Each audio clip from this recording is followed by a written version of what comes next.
Boa tarde, senhores prefeitos, senhoras prefeitas, todos os servidores aqui presentes, os auditores do Tribunal de Contas que falarão nesta tarde, a todos os servidores demais presentes. Hoje o Tribunal teve essa iniciativa de fazer o webinário de orientações técnicas com os temas pagamentos de contas previdenciárias, de contribuições previdenciárias, e falar também um pouco sobre políticas de pessoal e os impactos da Lei 173 de 2020. Nós estamos em um ano muito diferente, principalmente do ponto de vista fiscal, de dificuldades extremas. Estamos no último ano de mandato dos senhores e das senhoras e em meio a uma pandemia. Eu acho que nenhum de seus antecessores passaram por dificuldades tão extremas como essa. Mas, como sempre, eu peço a compreensão de todos para ir direto ao ponto. A pandemia, ela não pode virar ou servir de desculpa para a irresponsabilidade fiscal. Este Tribunal de Contas, também testado, pelos efeitos da pandemia, ele fará o seu papel de guardião da LRF, até porque esse papel o ordenamento jurídico dedica aos tribunais de contas.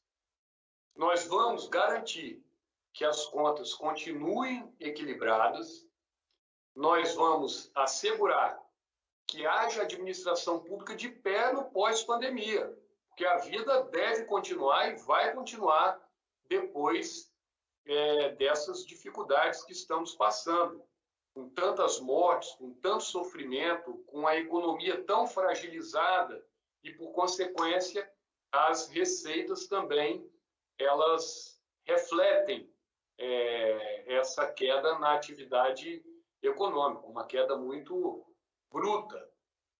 E, falando disso, é importante fazer um breve contexto, que a situação fiscal do Brasil já é de extrema dificuldade, já é de abismo desde 2014. Então, de 2014 para cá, o Brasil, viveu do cheque especial, produzindo déficits primários um ano atrás do outro, ou seja, gastando mais do que arrecada. E sem a capacidade, ao menos, de pagar a conta do cheque especial, que seriam os serviços da dívida. Por exemplo, este ano, projetados tinham um déficit primário de 118, 119 bilhões, 1,6% do PIB. Aí veio a pandemia. Aí imaginem, com todos os gastos necessários, gastos em saúde, no amparo social, em estímulo e amparo também à atividade econômica. Isso que estava previsto de 119 bilhões, em números redondos, a estimativa agora é de 828 bilhões, ou seja, quase 12% do PIB.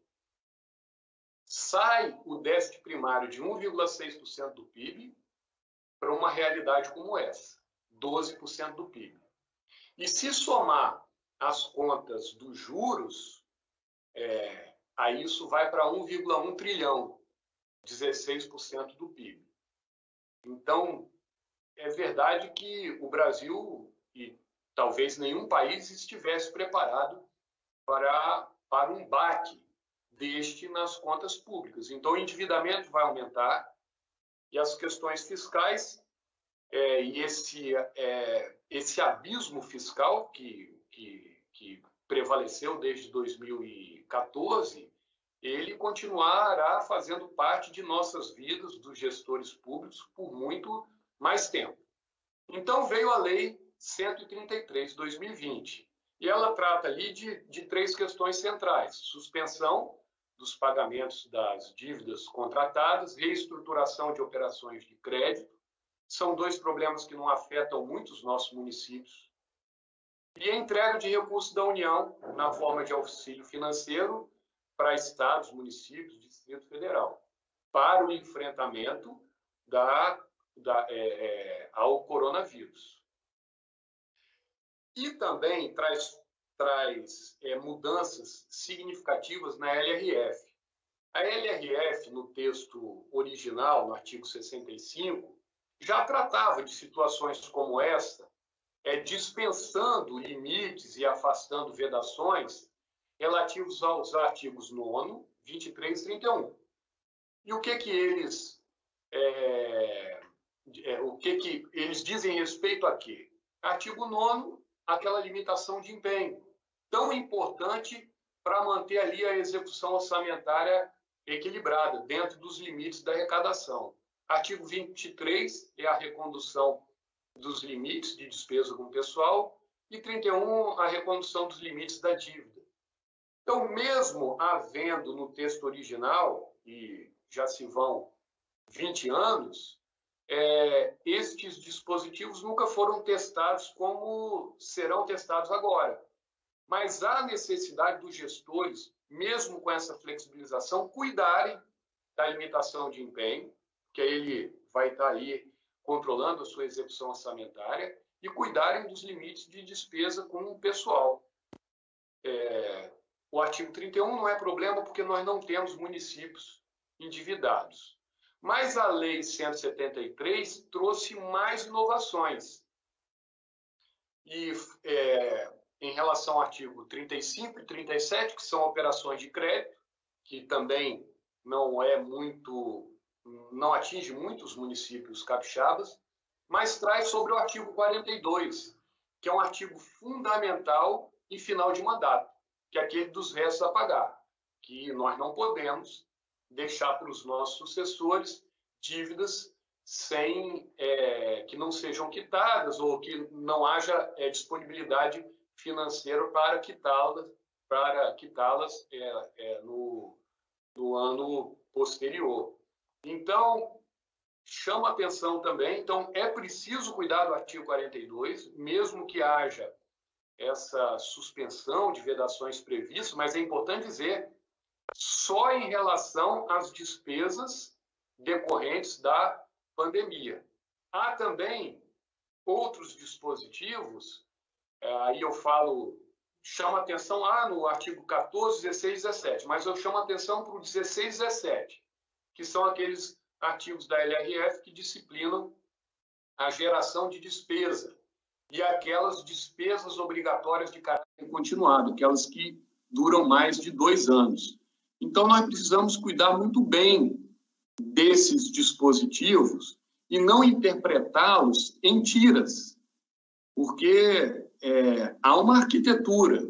Aí eu lembro de que é o artigo 1º, parágrafo 1º, que deve ser, a interpretação não deve ser separada do espírito da lei que está lá, no artigo 1º, parágrafo 1º, que a responsabilidade na gestão fiscal pressupõe ação planejada e transparente, em que se previnem riscos e corrigem desvios capazes de afetar o equilíbrio das contas públicas, mediante cumprimento de metas, resultados entre receita e despesa e obediência a limites. Ele é mais longo, mas eu acho que eu estou aqui tentando sintetizar pontos fundamentais. Então, o que eu estou querendo dizer com isso? Que a Lei 173, que flexibiliza importantes dispositivos da LRF, não dá carta branca para a irresponsabilidade fiscal. Então, o Tribunal de Contas, como guardião da LRF, vai fiscalizar com muita competência, com muito equilíbrio, sabendo fazer análise de contexto, cálculo de consequências, mas nós precisamos que haja a garantia de contas equilibradas no pós-pandemia e haja administração pública de pé no pós-pandemia. Então, eu faço a abertura desse evento destacando esses pontos, Desejo um excelente evento.